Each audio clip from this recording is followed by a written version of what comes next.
Hey everybody, welcome back to Airsoftology Mondays, the show that answers your questions, helps you out in a pinch, and also is really happy to be back in the studio after being gone for quite a while. I'm your host, Jonathan Higgs, and yes, like I said, this feels good. This feels back to normal. I do enjoy traveling, and I do enjoy having other guests on the show, and I hope you guys watched the past two episodes, 38 and 39, where I had Jet Desert Fox Del Castillo on episode 38, and Leah, the Airsoft Unicorn, on 39, and those were both shot at SS Airsoft because I was at Copperhead the last weekend. So I'm finally recovered, I'm back in, and I'm back doing the show here in the studio. So glad to be back. But enough about feeling comfortable. I want to kind of get into what's happening here soon. So what's going on here in the studio and in the Airsoftology world for that matter is, of course, you're going to see the first of our new episodic gameplay. And that's going to be kicking off here probably in a couple weeks when the first video from the Copperhead series kicks off and gets released. So I've been working on editing on that. So what's going to happen is we're going to drop those on Fridays. So if you guys were looking for the reviews on Fridays normally, that's me filling a Friday slot for a little while. Between events, I'm still deciding on what to do, but I tell you, it's going to be almost all the way through summer with so much going on before I have to worry about filling up a Friday with something else because we do have Broken Home coming up in May. So those are the two events. I do have some more planned on the calendar, but I don't want to get too far ahead of myself. So also, I have a ton of reviews, so stay tuned. I'm going to probably do a little more acceleration since I'm going to be eating up Fridays. I might put a couple more midweek. I've got quite a few on a backlog and quite a few that are produced. So if you guys are used to coming here Mondays, Wednesdays, and Fridays, keep your eyes peeled for some Tuesday and Thursday surprises as well to help fill in the blanks and get me caught up on those review videos. Because I got a lot of really cool stuff here in the studio I want to show you guys, especially some really neat accessories. I always love doing the accessory reviews. They're a lot of fun, just really neat and cool things you can add. Plus, see these guys back here, I got a review coming on them and the whole lineup of Enola Gay. I want to say big thanks to them for sending me a massive case of all kinds of cool smoke grenades, and you'll also see those in action at Copperhead as well. But enough of me telling you what's going on here. Let's go ahead and dive on in and get to the meat of the matter, and that is your questions. Samuel Jones writes, "Hey Jonathan, what's your opinion on mesh eye protection?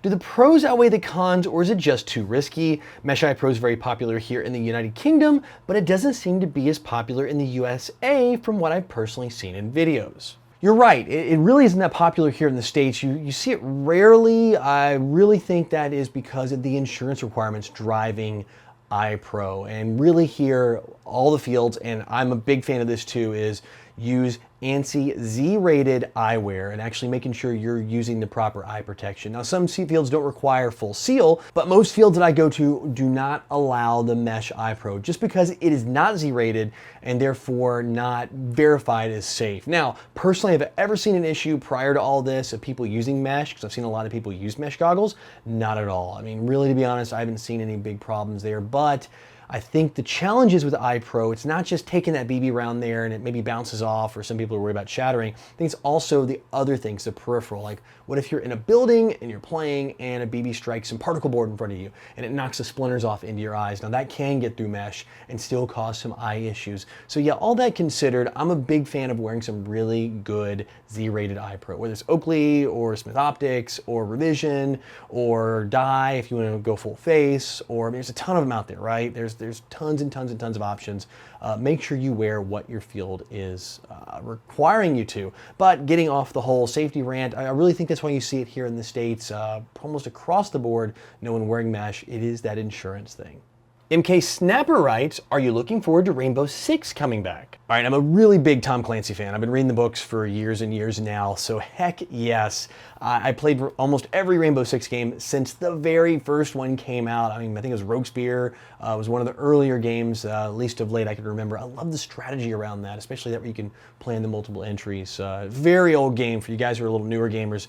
It was definitely one way back in the back catalog. I don't know if you can even track that thing down anymore. But even some of the later ones, like Rainbow Six Vegas and such, I really enjoyed them. They're a lot of fun, and they add a little bit more strategy and tactical kind of vibe to the video game genre. And I've been watching very carefully and very hopefully on the new Rainbow Six. The new game is coming out here in 2015, so or maybe 2016, depending on when it gets delayed or when they push it. You know how game titles are. But that said, I think it's going to be pretty darn neat.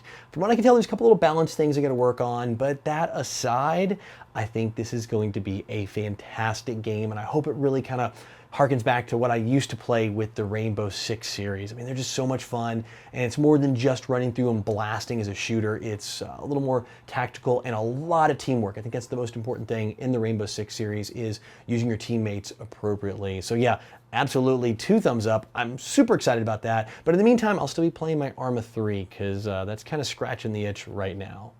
Armadillo Airsoft writes, "Hey Jonathan," and that's my name too, "I would like to know if you think electric blowback damages the gun. By the way, it was nice meeting you at SS Airsoft." Nice meeting you too, man. Good to get out and get from behind the camera and the studio here and the editing and get out to go visit people. You know, sometimes I live in this cave. But that aside, yes, electric blowback, if built right, I think like if you look at the PTS ERG and the KWA ERG, the electric recoil guns that are purpose built around that, I think you're going to look at a pretty solid gun that's going to hold up. Adding electric blowback, I think Modify had a kit, or it was like the Trimmers kit or something. I forget the other company that had it too, that added this mass that went into your buffer tube. But I'm assuming that's what you're talking about. It's electric blowback to the point of having recoil. Those can be very stressful on your mech box and your gears. So if you want to run something like that and you're moving that much weight, and for those of you who aren't familiar, in the buffer tube of the gun, it adds a spring and a big weight, and every time you fire, your piston actually pushes that weight back and you get this kick in your shoulder.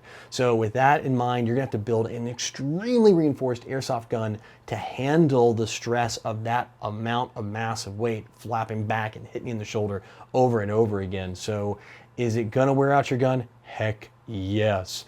If you're just talking about electric blowback, like as in, like for example, the SL9, that Elite Force has, that's made by Ares, kind of like that, where it actually reciprocates the bolt up top or the actual charging handle, then those, I mean, there's some argument to and for. I think over time it might be a little more stressful, but most of those guns usually come with a pretty good warranty, especially the Elite Force stuff. It's like 1 year. So I don't think that's a big deal, especially the M4s that just have a dust cover that moves. That's not a big deal either. I mean, you look at the standard ones where it just uses the pin, or what you see a lot of G&G guns have the pneumatic blowback where it takes a little air off the piston. I think those are all fine. I don't think they're going to really cause too much stress. I think as soon as you get to moving a bigger chunk of metal, you're going to add a little more stress and kind of decrease the longevity of your airsoft gun. So yeah, that in mind, the electric recoil guns, unless they are purpose made, like I said, the ones PTS and the ones from KWA, which is made by the same company, are great. I've not had any issues with that. I've actually got one and I've been beating the crud out of it, trying to break it. It hasn't happened yet. But when it comes to the add-on kits, yeah, I probably wouldn't do it. The Royal Seal 246 writes, Airsoftology question. What are your thoughts on Riot Shields in Airsoft? Do you think they should have a limited use? Do you think that people who use them aren't playing the game right and deserve the usual hate they get? Thanks, keep up the great work. Okay, I'm gonna throw out pure personal opinion on this one. I do not like Riot Shields. I think as a player, they're terrible. They draw fire, which is their intended purpose, I guess. You wanna kind of use it to protect your team, but I've yet to see a player use one in the right way. And the reason I don't like them in Airsoft is there's a bit of army and military simulation in Airsoft. Even if you're playing skirmishes, even if you're playing, you know, some quick CQB, and when you add something that's just a piece of clear Lexane that lets you move forward, I think, and extremely lightweight for that matter, if you look at the ones that are out there, it doesn't really replicate what you have in the real world. I mean, a real Riot Shield, if it's carryable, can take some rounds, but it's not infinitely protectable. I mean, there are things that can defeat it. I mean, you can take a Barrett to it and punch probably right through the darn thing. So, you know, there are things that can defeat the Riot Shield. I think also the real one, to get the level of ballistic protection, you're talking about something extremely heavy. I mean, so there's really not too many handheld Riot Shields you see too anymore. I think LA Police, LAPD used to do it, the SWAT team. I don't even know if they use them anymore. I think you see the ones that are on wheels now because they actually can up armor them enough. So if you're looking at an Airsoft one that maybe weighs 5 pounds, 4 pounds, 3 pounds, versus a real one that's 40, 50, 60, 70 pounds, I think that's where the big difference is. So now you come up to the field with a 60-pound Riot Shield and you want to lug that thing around all day, I'll probably say, you know what, I think you can do that one. I'll agree to that one if I was going to play against you. But playing against someone with a clear one, I just think there's too many opportunities to kind of make the whole game not fun for at least one team and sometimes both teams. Hannibal Mercenary Gunfighter Smith writes, serious question, is speedsoft mainly indoor play or is there an outdoor version too? I don't know. There are, and I'm not sure where you play. Depends on the locality. Here in town, we've got a couple fields. We have some indoor fields and some outdoor fields. Indoor fields typically lend themselves, at least the smaller ones, more toward the speedsoft, as you guys play it really fast CQB, if you want to call it that as well, just because of limited square footage. So the engagement distance are close, it's tighter, it's going to be a faster field to play on. So games are quick, and you're going to be moving through it. Outdoor fields, it's a little more affordable for field owners to get a larger chunk of land. So there's a little more strategy involved, a little more longer range engagements, and therefore, you know, the speedsoft element or the really, really fast gameplay slows down to something more moderate paced. Or if you get really big fields, and including some big ones like I think like Tax City and what's the one up in Stockton, California? CQB City, I think is what it's called. But those are really big indoor fields, so they're not so speedsofty, they're more tactical. And of course, my field here is like 34 acres, so it's definitely not on the speedsoft side, even though there are some towns. So yeah, absolutely, it can be both. And I know, for example, great example of a what you call a speedsoft field that I just played at was SC Village. It's extremely fast field, very quick. The SC Viper one, that one's super fast. So that and the Fuel Depot one, both are really fast fields. But I think Viper lends itself more to CQB because of all the angles and all the lanes you can hold down. So yeah, it can be both. It just depends on the size of the field, really. All right, guys, that's it for questions this week, which means it's time for the video recommendation of the week. And this one has me in it, believe it or not. Actually, this is from Copperhead. This is actually from US Airsoft's channel. If you guys haven't checked them out, I'll have a link in the description below for subscriptions and right over to this video so you can watch it, of course. And this comes from the Copperhead event I was just at. Actually, he was very quick at getting the videos up and out. So this was third-party filmed gameplay. So this is Scott using a camera, running around and filming. And this actually comes from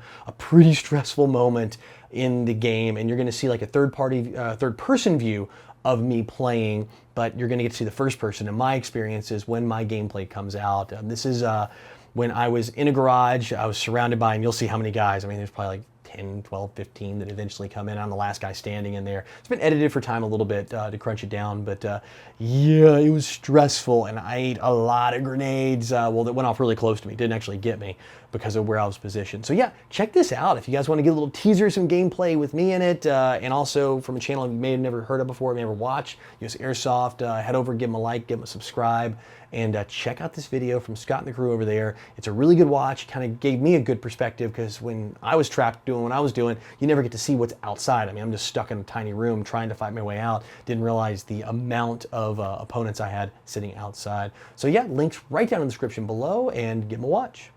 Okay guys, so that's it for the questions and the video of the week. And I want to say, as always, thank you so much for watching here with me. And remember, if you want to get your question on the show, it's super easy. Just put it down in the comment section below, vote up your favorites, and they'll get on the next show. In fact, I'm really trying to play catch up here. I may actually try to do a little longer Mondays for the next couple of them because I got so many great questions from episode 38 and 39. I know you guys are going to ask some great ones down here in 40. So if I didn't get yours answered in this show, make sure to come back and drop them fresh down here below in this episode so I can keep a fresh eye on those and get them in, especially if I see them more than once.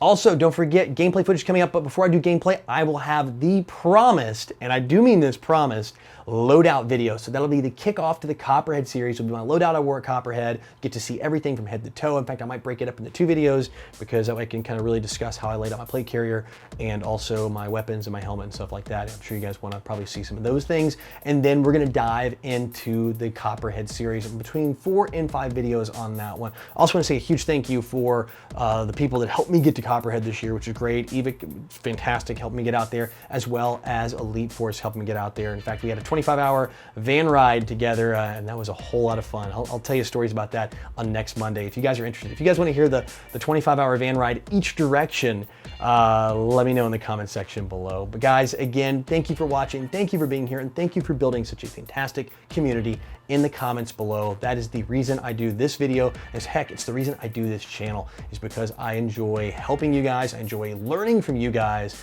and I enjoy what you guys do down there in the comment section below, because I can't always answer every question, and you're so great at helping each other out down there. This has become a fantastic spot for airsofters to get together, to have problems solved. So until next week, go out, have some fun, play some airsoft, but no matter what you do, call your freaking hits.